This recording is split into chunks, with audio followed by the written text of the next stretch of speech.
17 April ঐতিহাসিক মুজিবনগর দিবস উপলক্ষে সৌদি আরব তাবুক শাখা বাংলাদেশ আওয়ামী লীগের নবনির্বাচিত সাংগঠনিক সম্পাদক মোহাম্মদ জসিমউদ্দিন ও সাইফুল ইসলামের উদ্যোগে আলোচনা সভা অনুষ্ঠিত হয়েছে।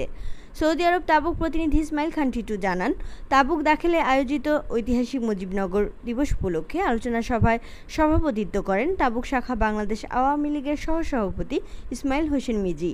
সংগঠনের সাধারণ সম্পাদক সালাহ উদ্দিন কোতোয়ালের সঞ্চালনায় প্রধান অতিথি ছিলেন সৌদি আরব তাবুক শাখা আওয়ামী লীগের প্রধান উপদেষ্টা মোহাম্মদ আলাল খান। প্রধান আলোচক ছিলেন সৌদি আরব তাবুক জাতীয় শ্রমিক লীগের সভাপতি শহীদ আলম মিনা। বিশেষ অতিথির বক্তব্য রাখেন সৌদি আরব তাবুক শাখা বাংলাদেশ আওয়ামী লীগের সিনিয়র যুগ্ম সাধারণ সম্পাদক জসিম কাজী, সাংগঠনিক সম্পাদক মোহাম্মদ জসিমউদ্দিন, সাইফুল ইসলাম, জাতীয় শ্রমিক লীগের সিনিয়র সহসভাপতি আবুল কালাম হাওলাদার, তাবুক শাখা আওয়ামী লীগের দপ্তর সম্পাদক মোহাম্মদ জুলহাস, সদস্য নূর আলম, দাখিল শাখা আওয়ামী লীগের সাংবাদিক সম্পাদক নাজমুল হোসেন, সহসভাপতি ইউসুফ মোহাম্মদ নিয়াজ, সদস্য মোহাম্মদ নিজাম, আলী আজগর, বাবুল রায় সহ অনেক নেতৃবৃন্দ।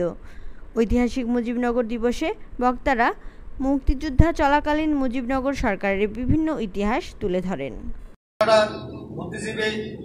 গঠিত হয় মুজিবনগর সরকার এবং 17 এপ্রিল গঠিত হয় 17 এপ্রিল মুজিবনগরের সকল মাঝে এসেছি রাজনীতিতে টাইম অপেক্ষা করে সময় অপেক্ষা করে আপনারা বসে আমাদের এই অস্থায়ী সরকার গঠন করেছিল, তখন পশ্চিম পাকিস্তান দিয়ে গেল স্বাধীনতার।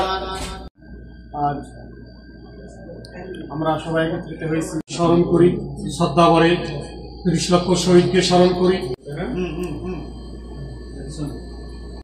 ও আর অনুষ্ঠানের দাখিল 1-2 নেতৃবৃন্দ। আসসালামু আলাইকুম। সভার সভাপতি জনাব ইসমাইল হোসেন মিজি, তাবুক আওয়ামী লীগের সভাপতি। দিবসের উপলক্ষে সকলকে শুভেচ্ছা ও অভিনন্দন। 17 এপ্রিল মুজিবনগর দিবসকে মুজিবনগর দিবস ঘোষণা করা হয়েছিল।